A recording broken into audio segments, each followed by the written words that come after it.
Pero bueno, yo les voy a hablar entonces sobre este ODS, el ODS 15, que es uno de los ODS, digamos, base, ¿no?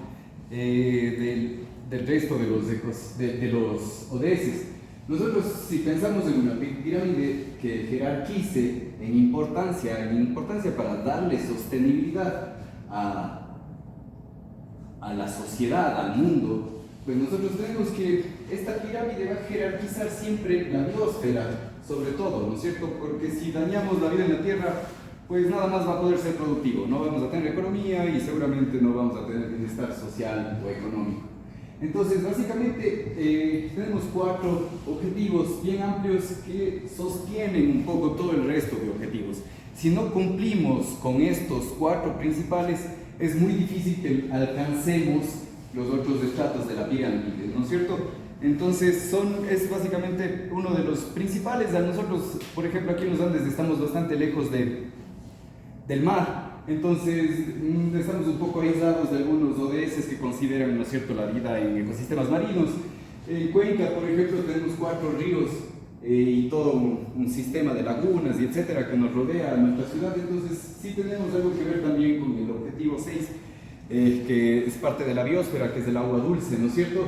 Y bueno, la acción por el clima, que es otro de los objetivos que estaría relacionado directamente a la biosfera. Si nosotros, consideramos eso, todos los estratos de esta pirámide van a interactuar para llegar a este punto, ¿no?, de sostenibilidad. Eso es como una introducción para que entendamos estos objetivos, en especial este objetivo de la vida en los ecosistemas terrestres, ¿no es cierto? Bueno, entonces, para comenzar, en la teoría, lo que nos dice del objetivo 15 es que sale de una respuesta directa a lo que nos dice el panel intergubernamental sobre cambio climático, ¿no es cierto? Tiene sus reportes cada cierto tiempo y nos ha dicho en un reporte que lo que tenemos que hacer básicamente es luchar contra la desertificación. Tal vez aquí en el Ecuador estamos experimentando un poco de desertificación en algunos paisajes, pero tal vez algunos compañeros que vengan de Bolivia pueden tener más ideas de cómo se está desertificando la selva amazónica por la ganadería, ¿no es cierto?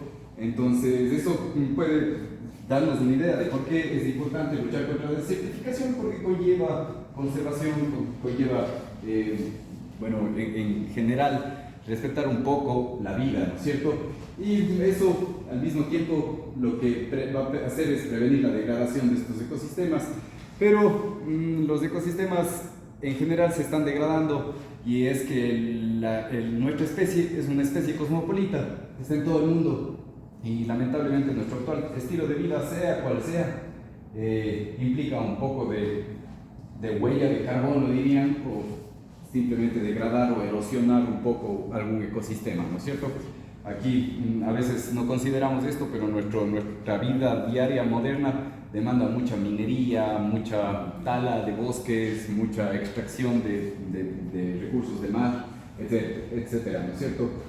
Pero bueno, en base a eso se planteó que la década en la que estamos actualmente es la década de la restauración de los ecosistemas. Entonces, algunos de nosotros estamos haciendo algunas cosas para restaurar ecosistemas, más que nada los que estamos vinculados con la vida en la Tierra, ¿no? Y últimamente, a partir de la pandemia, surgió en el último reporte del IPCC comprender la zoonosis. La zoonosis es simplemente el hecho de que nosotros somos una especie biológica y podemos interactuar con miles de otras especies, y en esas interacciones a veces recibimos parásitos, virus, bacterias que se pasan de una especie a otra, y eso es lo que ahora queremos comprender básicamente.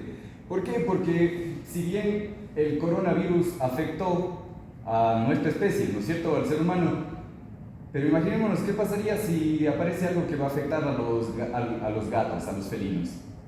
Tendríamos un desequilibrio mundial completo, ¿no es cierto? Entonces, solo imaginémonos eso, ¿no? Tal vez sí podemos centrarnos en nuestra especie, pero comprender el total de la zoonosis y de cómo se están enfermando básicamente las especies va a ser algo súper interesante que se va a desarrollar también en esta futura década. Pero bueno, entonces del patrimonio natural yo siempre les voy a estar mostrando fotos de aves, porque obviamente no sé si hay gente de otros países de aquí, pero En América Latina en especial, desde México hasta prácticamente Bolivia, somos parte de estos países megadiversos que se llaman, ¿no? Albergamos demasiadas especies que es difícil de explicar por qué hay tantas. ¿Por qué hay tantas? ¿No? Este es un águila, por ejemplo, un águila que tenemos aquí en las estribaciones de los Andes tropicales del Ecuador. Y bueno, es Pisaetus, ¿no? El género, pero básicamente parte de nuestro patrimonio natural. Y me gusta porque representa como algo patrimonial, algo que ejerce como una presencia, ¿no? Un águila. Pero bueno, el patrimonio natural está protegido, digamos, por un instrumento internacional que se llama este Convenio sobre Biodiversidad Biológica. Todos los países que somos megadiversos firmamos este convenio porque obviamente lo que este convenio intenta es conservar la biodiversidad. Puse esta palabra aquí porque lo que intenta este convenio internacional es dar una garantía, garantizar que el patrimonio, alguien me puede decir lo que es patrimonio, heredar, ¿no es cierto?, a una futura generación. Eso es nuestro patrimonio. Entonces, garantizar que ese patrimonio va a ser bien deliberado a las siguientes generaciones. Eso es básicamente lo que hace el convenio sobre biodiversidad o diversidad biológica, ¿no es cierto? Bueno, más fotitos también para contarles un poco más sobre qué significa en realidad esta biodiversidad biológica. Bueno, biodiversidad biológica es que tenemos muchísimas especies, ¿no es cierto? Pero en términos ya un poco de sostenibilidad, de sustentabilidad de los ambientes, la biodiversidad es resiliencia. Es decir, si se extingue una especie, yo tengo 3 más que pueden cubrirle en su rol, ¿no es cierto? Tal vez muchos han escuchado que se extinguió cierta especie de abeja en China por su actividad industrial y las peras de China dejaron de ser polinizadas y no pudieron tener más peras, ¿no es cierto? Entonces, eso es porque tal vez ahí no tenían tanta biodiversidad. Acá, por ejemplo, en la zona tropical, en la selva tropical, de desaparecer o de verse afectada alguna especie de abeja, hay 80 más que pueden cubrirle, ¿no es cierto? Entonces, eso es un ejemplo medio amplio de el rol que cumple esta biodiversidad. Y eso, además, a mí me parece que vuelve un poco más interesante nuestro paisaje, ¿no es cierto? Le adorna muchísimo, porque no tenemos un solo colibrí polinizando todas las flores en América, sino tenemos casi 340 especies de colibríes en América, ¿no? Y todos cumplen el mismo rol, la misma función en el ecosistema. Bueno, entonces eso es, básicamente la biodiversidad nos va a traer bienestar, ¿no es cierto? Y salud a nosotros y a nuestros ecosistemas. Y bueno, para no quedarme solo con la foto del colibrí, ese es un colibrí endémico del Parque Nacional Cacas que queda aquí cerca de Cuenca, pero también tengo una foto de un quetzal cabeza dorada. Y ahora recién escuché que si perderíamos a estos grandes frugívoros, si se extinguen estos grandes frugívoros que comen estos frutos grandes del bosque, pues el bosque dejaría de funcionar, porque ya no se expandirían los árboles que necesitan regar sus semillas por toda la vastedad amazónica, ¿no? Sino todas las semillas caerían cerca del mismo árbol, la misma especie tendría mucha competencia, no podríamos tener la biodiversidad que tenemos. Entonces eso también es una muestra, ¿no?, de que a veces no nos damos cuenta de la importancia tan básica que tienen estos organismos. Y claro, a veces en ecología, en conservación y más que nada en la naturaleza, las escalas temporales varían. Tal vez nosotros no lleguemos a ver los efectos de que se haya extinto alguna especie, pero tal vez nuestros hijos, pues sí, o tal vez sí vayamos a ver los efectos de eso y esos efectos se vayan incrementando en el tiempo. Entonces estas cosas no sabemos bien, en realidad nunca nos hemos enfrentado a una extinción de especies a esta escala para darnos cuenta, ¿no?, de lo que está pasando. Cuando yo les hablo que nunca nos hemos enfrentado a estas situaciones, pues los datos son estos, ¿no? Alrededor de 1.600 millones de personas, es decir, básicamente 2 de cada 8 habitantes de la Tierra están dependiendo directamente de los bosques para su sustento, ¿no es cierto? Cuando hablamos de desertificación, nosotros pensemos que el hecho de talar un bosque y volverle una zona productiva es parte de la desertificación. Nosotros ya estamos haciéndolo desértico. Sí, ahí crece papa, ahí crece maíz, ahí crece yuca, pero lo que estamos haciendo es decir, desertificándole, quitándole una capa de bosque, volviéndole tierra descubierta, donde el agua circula fácilmente, se evapora sin interactuar con muchas plantas, ¿no es cierto? Y bueno, a este punto es lo que me estaba acelerando hace un rato, pero el 8% más o menos de lo que hemos descrito naturalmente ya está extinto. Y eso por lo que hemos descrito, ¿no? ¿Cuántas otras cosas tal vez no pudimos describir científicamente que se perdieron en esta colonización de nuestra especie por todo el mundo? Bueno, aquí unos ejemplos, ¿no? Este puede ser cualquier ecosistema de la ladera andina, desde Panamá hasta Chile, puede ser cualquiera, todo se vería así más o menos, un poco de bosque que queda remanente, bastante actividad ganadera. Y bueno, la ganadería, que es nuestro gran problema. La primera foto tiene un amigo mío, Freddy Guajay, que luego les voy a contar algo más sobre él. Un Shuar, que me parece a mí una de las personas que conozco más sustentables que hay. Entonces, cuando hablamos de los ODS, tal vez nosotros deberíamos estar teniendo el gran ejemplo de las comunidades donde sí hay sustentabilidad, ¿no es cierto? Y tal vez dejar un poco de lado lo que decimos los académicos, porque por lo general nos inventamos cosas que están ocurriendo porque hemos leído o nos contaron, pero en realidad estas personas la viven, ¿no? La viven realmente. Y bueno, lo que sería, mucha gente dice que el colibrí más lindo del Ecuador, la coqueta crestada, ¿no es cierto? También está por acá, por nuestro territorio. Todo esto es en el mismo territorio, todo esto está ocurriendo justo aquí en las laderas de los Andes hacia la Amazonía. Y bueno, aquí un poco les puse esta diapositiva un poco confusa y saturada porque teníamos objetivos que cumplir ya para el 2020. Y obviamente hay poquísimas cosas que cumplimos para el 2020. Es decir, no hicimos lo que debíamos hacer, no hicimos la tarea y todas estos literales del objetivo 15, el 15.1, el 15.2, el 15.8b, el 15.8c, todas estas cosas no las cumplimos. Necesitábamos ya estar en este punto, ¿no es cierto? Prevenir la introducción de especies exóticas, y esto incluso nuestros mismos políticos están introduciendo especies exóticas en nuestro país. Y nosotros mismos, cuando liberamos gatos y perros domésticos, ¿no? en nuestras ciudades que se van al campo, estas cosas no las hemos estado cumpliendo. Entonces el objetivo 15, la base de esta pirámide jerárquica de todos los objetivos, no está siendo cumplido. Es algo que puede llamar la atención, ¿no? Si tal vez estamos haciendo grandes avances en otros objetivos, pero en la base de todo nos estamos quedando un poco. Y bueno, para ya meternos un poco más en cómo sí estamos cumpliendo algo de este objetivo, ya a nivel un poco, tal vez no gubernamental, sino más institucional, personal o como con comunidades, pues vamos a hablar un poco de dónde estamos, ¿no es cierto? Y estamos en el Ecuador y en general en América Latina, creo, que somos seres extraños, ¿no es cierto? Vivimos rodeados de todas esta geografía que nos sacude, nos inunda, nos llena de mosquitos, pero bueno, toda esta riqueza, y a pesar de eso vivimos pobres. Y esta última parte es bastante interesante, que se alegran con música triste. Una de las cosas que Humboldt escribe es justamente las particularidades de la cultura cuencana, y cómo se alegran y se van de fiesta oyendo música triste y ese tipo de cosas, ¿no? Entonces, Humboldt visitó Cuenca muy poco, estuvo de paso, pero aparentemente desde una estribación que queda aquí, que se llama el Cerro Puñay, un poco más al norte de Cuenca, tenemos esta vista. Esta vista, obviamente el Chimborazo, que asciende desde el Océano Pacífico, y él plasmó esta vista, ¿no? Esta vista famosa donde hizo un corte transversal de los Andes y cómo los Andes serían, ¿no es cierto?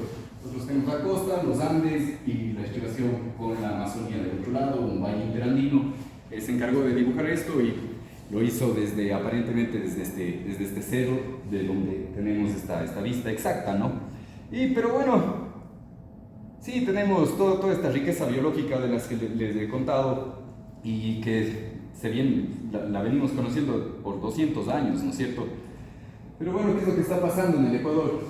esto es un mapa un poco controversial. Este es el mapa de cómo estamos utilizando el Ecuador. Entonces, actualmente nosotros estamos aquí, en una ciudadcita pequeña aquí, en el sur del Ecuador, ¿no es cierto? Cuenca, bien cerca del mar, bien cerca de la Amazonía, pero todos estos son concesiones mineras, proyectos hidroeléctricos, proyectos productivos básicamente, y pozos petroleros, ¿no es cierto? Esta es la distribución, esto es lo que en realidad estamos haciendo con nuestro Ecuador. Entonces, básicamente le tenemos muy productivo todo el Ecuador, que es una contradicción, ¿no? Porque al mismo tiempo todas estas actividades, muy pocas están considerando hacer algo de conservación o involucrarse en el objetivo 15. Entonces, en realidad en el Ecuador tenemos una seria responsabilidad con este objetivo, porque albergamos más de 500 especies de anfibios, más de 500 especies de ranas nada más. Recién llegamos a un número bastante imponente. Bueno, estamos cerca de las 1700 especies de aves, porque saben que la gente cada vez sale a observar aves en más lugares y encuentra especies que se creía que antes estaban solo en Brasil, o solo en Perú, o solo en Colombia, se las comienza a encontrar ya en Ecuador también. Esto por un proceso extraño, que en otras partes también hay deforestación y las especies se mueven. Entonces a veces nos llegan poblaciones enteras de especies que vivían solamente en Colombia y comienzan a entrar en Ecuador y a vivir en el Ecuador, ¿no es cierto? Entonces eso pasa también porque hay procesos de deforestación, estamos modificando las características que teníamos.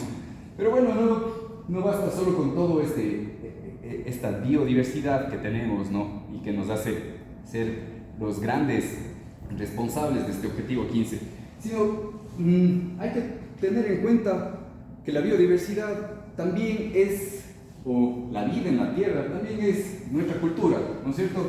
No hay cultura que se haya desarrollado lejos de la biodiversidad, exceptuando tal vez lo que estamos viviendo ahora. Actualmente tal vez hay mucha gente que interactúa con muy poca naturaleza en su día a día, y eso es lo que justamente puede volver insustentable cualquier situación. Este es un ejemplo interesante del sombrero de paja toquilla.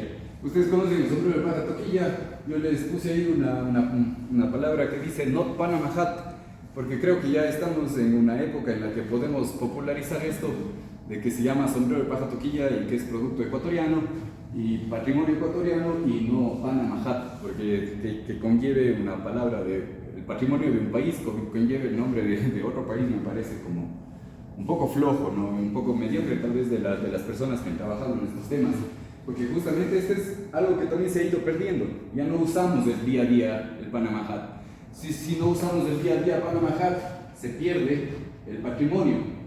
Vamos a dejar de saber tejer y por ende vamos a perder la paja toquilla. Se va a transformar en una bananera, ¿no es cierto? Porque banano todos aquí comemos. Entonces, o cacao, porque el cacao se va para todo el mundo, ¿no es cierto? Entonces estas cosas son parte de este proceso de globalización que estamos perdiendo, y que estamos perdiendo porque justamente no nos adueñamos de nuestra cultura. Las culturas se generan en interacción directa con la naturaleza. Entonces la naturaleza se erosiona, las culturas se erosionan, tienen los mismos procesos y las culturas se extinguen independientemente de lo que cualquier antropólogo pueda decirles. Han habido miles de ejemplos de culturas que ya no están, ¿no es cierto? Que ya no tenemos. Y bueno, eso es lo que les decía, los genes, las especies se erosionan, las culturas se erosionan, la tierra se erosiona, todo se erosiona porque todos somos del mismo sistema. Y solo para que entendamos un poco la erosión de genes o la erosión de especies, actualmente, bueno, este dato es un poco amplio, pero solo para que entendamos, en esta universidad estudian y trabajan más o menos 8.000 personas. Queda ese número de osos de anteojos en toda América donde viven. Entonces, es un dato medio alarmante, ¿no es cierto? Es decir, hay más gente en esta universidad que osos de anteojos en el mundo. Y seguro estamos haciendo más por algún estudiante de esta universidad que esté en problemas que por cualquier oso de anteojos que haya. Entonces, es como, no estamos priorizando las cosas, ¿no es cierto? Porque una de las prioridades, como les cuento, es la biosfera, es mantener esto funcionando. Si deja de funcionar, algo nos puede ocurrir. Y bueno, ya hablándoles más del caso directo de la sustentabilidad y la erosión cultural, Pues nosotros teníamos en algún punto los abuelos Shuar que nos quedan ahora, los taitas, sabios porque interactúan con su ambiente. Tal vez en la época en la que ellos crecieron, toda su comunidad interactuaba con todas las plantas y todos eran sabios y todos eran taitas. Actualmente nos quedan pocos de estos sabios que se dedicaron a aprender ese conocimiento, interactuar con las plantas. Y muy pocos están pasando el conocimiento a su siguiente generación. Aquí Freddy, que tiene mi edad, el hijo de don Antonio, y obviamente aquí cosechando un quinti, unas larvas, ¿no? Que ellos cosechan de una palma que tienen que cortar para que venga este escarabajo, ponga. Esto es una práctica súper sustentable, porque al mismo tiempo la palma comienza a morir cuando ya da su fruto. Ellos cogen los frutos, comen los frutos, siembran las semillas porque usan esta palma para comer los frutos y para comer el muquinti que crece en esta palma cuando se está pudriendo. Pero obviamente ya tenemos ahora a la Elena. La Elena tiene 11 años. La Elena ya es una persona del mundo. Ella ya tiene su emprendimiento de aretes en internet, tiene Instagram, le encantan las aves, le regalamos un par de libros de aves para que se dé cuenta del patrimonio natural también que tiene a su alrededor también y mantenga esta línea de conexión con la naturaleza. Entonces, solo para que veamos un poco cómo se ha ido erosionando un poco la cultura, las tradiciones. Obviamente la Elena ya toma Coca-Cola y toma cachitos como todos nosotros, pero todavía es una Shuar, ¿no es cierto? Todavía es una Shuar. Entonces aquí tengo yo un poco de conflictos también porque la cosa debería estar yendo en otro sentido, ¿no es cierto? Deberíamos estar volviendo a los saberes que eran sustentables y sostenibles y que pensaban en la conservación, en la dispersión de semillas, en todos estos roles. Y ahora estamos tal vez en otra situación en donde botamos las semillas a la basura, ¿no? Entonces estamos cambiando y esto sabemos, los académicos sabemos, las universidades, los paneles intergubernamentales, los gobiernos mismos, saben todas estas cosas, pero realmente, ¿qué están haciendo por el patrimonio y por la conservación y por entender estos procesos y por moldear un poco la sociedad hacia algo más sustentable? No sabemos, ¿no? No se está haciendo muy poco. Pero esto es lo que les decía, el patrimonio se hereda. Y aquí tenemos una mamá tapir y un pequeño tapir en la estación científica de la Universidad Católica en el Yasuní. Pero ¿por qué les puse esto? Porque no sé si se dan cuenta del ambiente en el que viven. Ellos viven en la estación científica y ella va a dar a luz en la estación científica, o creo que los animales es más correcto decir parir. Ella va a parir en la estación científica. ¿Por qué? Porque los animales también han aprendido que si ella va a parir cerca del territorio guaurani, los guauranis descansan y sus hijos no llegan a ancianos. Entonces ella va y pare su cría cerca de la estación científica. Ella también ya aprendió que para mantener su patrimonio, su diversidad, su genética viva, tiene que interactuar con estas personas que son chéveres, que les respetan, que le toman fotos y no le cazan. Entonces también la naturaleza está encontrando formas de interactuar con nosotros a pesar de los locos y malos que somos, ¿no es cierto?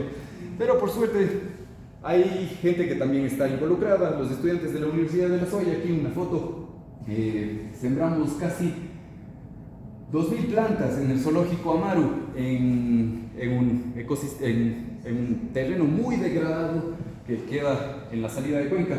Ahí sembramos todas estas plantas y logramos hacer un chévere programa en donde justamente involucramos a los estudiantes ya en estas ideas, ¿no? De conservar, restaurar, de investigar estos temas. Y como ya para irnos cerrando, vamos asentándonos un poco más en nuestro territorio. Este es el último mapa formal de las áreas protegidas del Ecuador. Nosotros estamos aquí. Solo les pido que vean un hueco que hay aquí. Aquí hay un hueco de áreas protegidas, ¿no es cierto? Puedo hacer yo un círculo que parece que fue hecho con compás alguna vez sobre un mapa. Y les pido que vean el nombre de esta provincia, el Oro. Entonces, entendamos que somos un territorio minero y que a veces, si estamos en un territorio minero, no podemos exigir mucha conservación. El norte del Ecuador, obviamente, donde mucho más turismo llega, pues tenemos muchos más parques nacionales y todos y cada uno más bonito que el otro, ¿no es cierto? Pero en nuestro caso aquí particular, pues hemos sido tradicionalmente un territorio minero. No tenemos muchos parques nacionales, no tenemos mucha ideología de conservación, pero la cosa está comenzando a pasar y obviamente tiene que comenzar a pasar donde aún nos quedan culturas, naturaleza, etcétera, etcétera, etcétera. Y como está comenzando a pasar, obviamente, porque somos el destino verde de América del Sur, Ecuador, esto es algo puntual del Ecuador. En Ecuador yo puedo pasar de la costa, de estar comiendo mariscos en la mañana, a comerme un locro de papas al mediodía y comer muquinquis, estas larvas que cosechan los shuar en la tarde. Eso creo que no puede pasar en ninguna otra parte de todos los Andes y eso es algo que tenemos que comenzar a explotar acá, ¿no? La cercanía que tenemos de todo esto, de todos estos ecosistemas en el sur del Ecuador. Diferente del norte, ¿no es cierto? Donde todo es un poco más amplio. Colombia no se diga, con 3 cordilleras, el Perú igual con sus altiplanos enormes. Entonces, nosotros realmente somos un destino donde podemos explotar todos estos atributos naturales. Y bueno, dejando de lado Galápagos, que seguro ya han escuchado mucho de Galápagos, pero Galápagos obviamente es la joyita de conservación y turismo del Ecuador. Y bueno, siempre aquí un par de revistas han hecho algunos análisis sobre el rol que tiene el turismo en la conservación de los bosques. En la conservación de los bosques y por ende de las culturas, ¿no es cierto? Porque si conservamos estos bosques, estamos conservando la cultura. Y dentro del turismo voy a hablar específicamente de lo que yo un poco entiendo mejor, que es el aviturismo, ¿no es cierto? Tal vez les resulte un poco extraño este colibrí, pero un colibrí de Chalcostigma errani de los páramos del Ecuador y también un colibrí de los páramos, el colibrí frente estrella del Chimborazo. Estos son de los colibríes que más alto viven en el mundo, ¿no? Y alcanzan los 5.000 y pico metros de altura. Muy, muy lindos. Y obviamente eso ha llamado la atención de muchos fotógrafos y además de muchos observadores de aves. La observación de aves es un hobby que tiene mucha gente, es un hobby particular que tiene mucha gente alrededor del mundo, pero que mueve mucho la industria turística porque cambia ideologías de territorios, promueve conservación. Vamos a ver un poco estas ideas. Y esto solo en el ejemplo del turismo de aviturismo, ¿no es cierto? Pero hay turismo de observación y fotografía de anfibios, orquídeas, etcétera, etcétera, ¿no? Yo solo les estoy dando un pequeño punto de ese componente de la biodiversidad. Aquí, por ejemplo, cómo se ha explotado de parte del Ministerio de Turismo, porque obviamente ellos se dieron cuenta de que el aviturismo era súper importante. Pues la generación de rutas, meter un poco de información, involucrarse un poco también ya administrativamente en la gestión de este tipo de turismo, ¿no? Y bueno, también en el Ecuador es importante porque tenemos mucho endemismo, especies raras, especies que están en sitios particulares, donde obviamente estos sitios donde se concentra el aviturismo son sitios donde se comienza a generar un cambio en la visión del territorio de la gente. Ya dejan tal vez de querer tener vacas o banano o cualquier cosa y dicen, no, conservemos el bosquecito porque estos gringuitos o estos panas están viniendo a fotografiar estos recursos, ¿no es cierto? Estos recursos naturales. Y así, el aviturismo lo que hizo es darle un poco de valor a estas especies. Entonces hay muy pocas cosas que le pueden dar valor a una especie. Una de las cosas que le da más valor a la especie es que tenga propiedades químicas que nos puedan curar a nosotros, ¿no es cierto? Si una planta tiene una propiedad que nos cura a nosotros, inmediatamente es muy valuada. Pero en el caso de algunas especies es difícil encontrarles esa forma de que nuestra sociedad moderna les dé valor. El aviturismo lo hace, ¿no? Aquí tenemos un amigo tomando una foto de algún pajarito que está por ahí y obviamente la Elena, que trabaja conmigo de la mano haciendo muchos estudios de aves en la Amazonía y ella va a ser, creo que la futura ornitóloga, la futura gran conocedora de las aves del Ecuador. Bueno, pero ¿por qué los ornitólogos o por qué la gente que estudia las aves ha logrado modificar y establecer esta tipología de turismo tan bien en el Ecuador? Porque bueno, son los observadores de aves los que conocen las características de las especies. Es decir, yo sé que si se mantiene este bosque, se mantienen estas especies, se mantiene este equilibrio, yo puedo encontrar esta o esta especies que me interesan, que me interesa fotografiar o que puedo darles un valor más rápido para llegar a conservar algún bosque. Entonces son los observadores de aves los que han estado promoviendo este objetivo, digamos así, desde la parte del turismo. El objetivo 15 desde la parte del turismo, ¿no es cierto? Conservar un poco los bosques. Para más ejemplos y para mostrarles lo lindo y hermoso que es jugar y vivir alrededor de la naturaleza, pues en el Ecuador tenemos obviamente uno de los mejores lodges de naturaleza, en uno de los sitios más biodiversos y de los sitios más pajareables del Ecuador, donde uno cada 20 pasos se puede distraer tomando fotos de aves, porque es simplemente único. El Chocó ecuatoriano, que bueno, en Colombia también está presente y también es explotado, ¿no?, en el aventurismo, pero aquí hemos explotado bastante bien. Hay un Mashpi Lodge, no sé si han escuchado de Mashpi, un buen sitio. Pues bueno, así puedo darles otros ejemplos ya un poco más, no tan privados, sino un poco más comunitarios de turismo de naturaleza, en donde la comunidad entera se hizo propietaria de sus recursos naturales y los comenzó a vender y pues se desarrollaron plenamente, ¿no?, generando iniciativas interesantes. También iniciativas particulares que han establecido reservas a lo largo de todo el Ecuador, incluso en las Galápagos, para la conservación. Todo esto ha surgido del aviturismo. Tal vez no todos conocen, pero Lindo es un pueblo que básicamente es un ejemplo de cómo un par de observadores de aves pueden comenzar a moldear todo un territorio y generar un pueblo extremadamente turístico a partir de un par de ideas, ¿no es cierto? Y bueno, les puse una foto del cacao, obviamente, porque el cacao nos puede ayudar mucho a conservar. Es uno de nuestros grandes patrimonios. Evolucionó en Ecuador, apareció en Ecuador, tenemos bastantes variedades y podríamos explotarle muchísimo de la mano de la conservación. Además, crecen casi todos los pisos altitudinales que tenemos acá.